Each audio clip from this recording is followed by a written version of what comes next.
Welcome to the Make It Happen with Will Polston podcast. One of the things that you talk about in your book, sort of on that, you talk about finding happiness, but you talk about us actually having happiness as a default state, right? Absolutely. Absolutely. There is nothing to be found. Mm. So happiness is your default setting when you were born.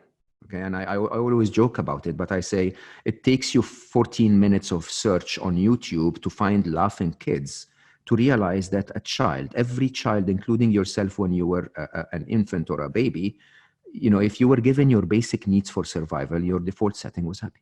Mm. It's very straightforward. Huh? No child ever was fed, loved, kept warm, no wet diaper, nothing to stress them or make them feel anxious. No, none of those children ever said, "But hey, wait, I need an Xbox to feel happy, or I need someone to like my butt shot on Instagram to make me happy." No, but we don't need anything from outside us. It's that peacefulness and calmness inside us. We're born with it. Okay, and my first analytical approach to happiness was really an engineer's approach, because as a machine, I was happy until age 25. Throw whatever you want at me, I was happy. Okay, and then something broke. Basically, there was a reason for unhappiness. Look at those children. Huh? A child is happy until a nappy, you call it, a diaper is wet, right? When the nappy is wet, the child cries. There is a reason for unhappiness. Remove the wet nappy and the child goes back to happiness. And the game here is to ask ourselves the question, which is, what are the reasons that are making us so unhappy in the modern world? And in my summary, it's events minus expectations. My happiness equation is basically your happiness is equal to or greater than the difference between the events of your life minus your expectations of how life should be. Okay? So every time you compare an event in your life with your expectations and feel that it fell short, your brain issues a signal in the form of an emotion that says there is something to worry about here. Feel unhappy, or feel anxious, or feel jealous, or feel shame or regret, or whatever negative emotion, just to alert you that something is not meeting your expectations. Okay? The challenge with our modern world is that our expectations are set so unrealistically, and our view of the event is so blurry and untrue. And so you're constantly comparing non-factual views of perceptions of events to unrealistic expectations, and all of the time you feel unhappy, right? You compare your annoying boss to your expectation that your boss is going to come in every morning and give you a back massage and then thank you for your presence. I mean, how realistic is that? Bosses are annoying. This is why they become bosses, right? You compare your boyfriend to George Clooney, and you go like, no, I don't like his haircut. Right? I mean, not everyone is George Clooney, right? And I can assure you, George Clooney, with all due respect, has issues too, right? You look at the being stuck in traffic, and you go like, I hate living here. Go live in Syria for 2 days, and you're gonna love living here, right? You take the coronavirus situation and you say, everything is wrong. No, you're alive. You're actually thinking about everything being wrong and forgetting that everything is right because you're still alive. Yeah. And so somehow we manage to blur our view of the world to the point where that happy child disappears. That happy child gets bombarded with all of those weird expectations and weird applications that we install in our brains. Huh? And what do you get as a result? Nothing. The world is exactly the same. You're just unhappy about it. I personally, I'm interested in your opinion on this, but I personally think social media has a huge part to play with this. Because if you think, you might say, well, years ago when people read the paper, they were exposed to things outside of their local community. But you might read the paper in the morning and you see a few pages and it's gone. Whereas now people go on, I mean, I know that you've got the, on iPhones, the screen time thing that tells you how much time you're spending on each app and how many times you pick your phone up.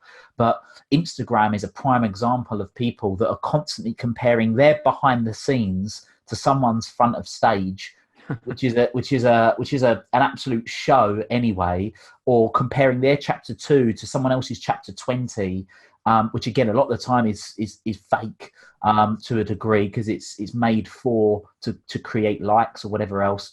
And I think that I talk about the depressed generation, the depressed generation now, which is everything from the age as early as 14 years old to 40 years old, of people constantly comparing themselves, because every time they get the phone out, they're looking at someone else's highlight reel and seeing sort of the great things.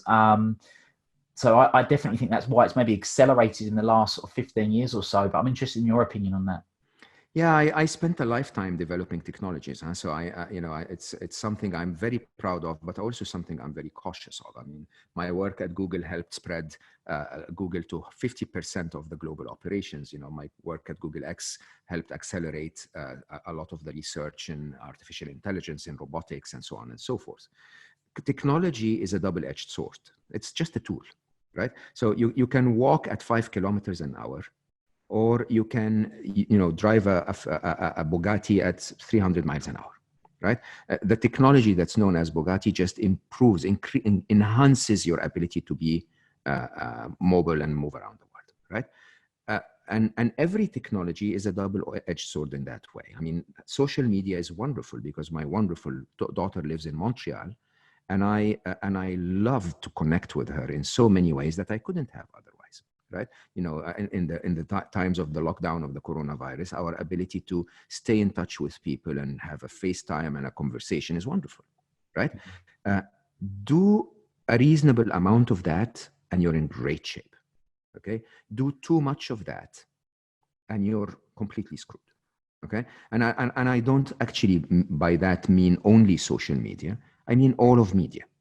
So for example, I had a guest on my podcast recently that was talking about the idea of scheduling your stress, okay? Which basically, she says, every time I switch on the news, it's constantly negative, but I need to be informed. I need to know if the prime minister decided something so what do you do? And I said, I don't know. I actually don't give a damn at all. What I need to know normally comes to me on WhatsApp. And she said, yeah, that's quite a very high level of doing this. Maybe what she does is basically she schedules 20 minutes of stress a day. She says, all of my exposure to stressful things is going to happen between 2 and 2:20 p.m. And that's it. Okay? Between 2 and 2:20, I will just read all that I need to read. I will watch whatever news clips. And then by 2:20, I will start to dwindle back into happiness until by 3 o'clock, I'm toxic free and I can go on with my life. And my response was very straightforward. That's a great idea. I'm going to schedule my stress between 2 and 2:02, because that's really all we need. That's it. Right? So in my mind, I know there are people around the world suffering, and I know there are people dying, and I know that the economy is not whatever it is. But at the end of the day, in my heart, I'm still okay. And by the way, if the economy is collapsing and I put my head against the wall and I hit it 16,000 times a day listening to the news, there's nothing I can do to change it. So what's the point? Really, what is the point?